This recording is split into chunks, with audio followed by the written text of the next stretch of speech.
Euronaval, uma das maiores feiras de guerra naval da Europa, realizada esta semana em Paris, terminou com a esperança de uma cooperação europeia mais forte no setor da defesa marítima.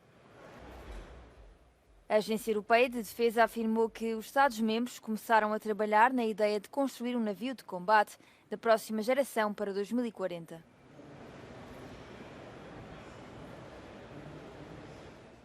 Os conflitos em curso, como a guerra na Ucrânia e a promessa do novo presidente dos Estados Unidos, Donald Trump, de reduzir o apoio militar à União Europeia, levou os líderes dos países do bloco a darem prioridade à soberania de defesa da Europa.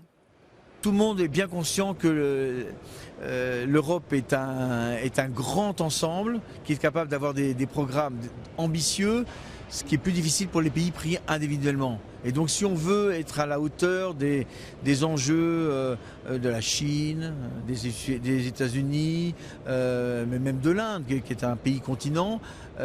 c'est pas en restant morcelé, c'est pas avec l'Espagne qui fait ses programmes, l'Italie qui fait ses programmes, la France qui fait ses programmes, qu'on pourra avoir une marine européenne ou des marines d'Europe qui seront à la hauteur des enjeux du combat du futur.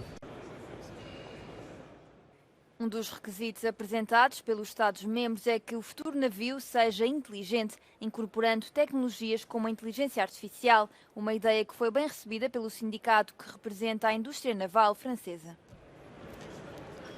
Tout ça est de bon augure pour augmenter encore notre coopération au niveau européen, s'il y a effectivement la volonté des États membres effectivement, de passer des commandes. C'est ça qui nous motive aussi, de pouvoir leur fournir en temps et en heure les moyens navals pour assurer la souveraineté avec une certaine dimension européenne, dans un cadre OTAN évidemment.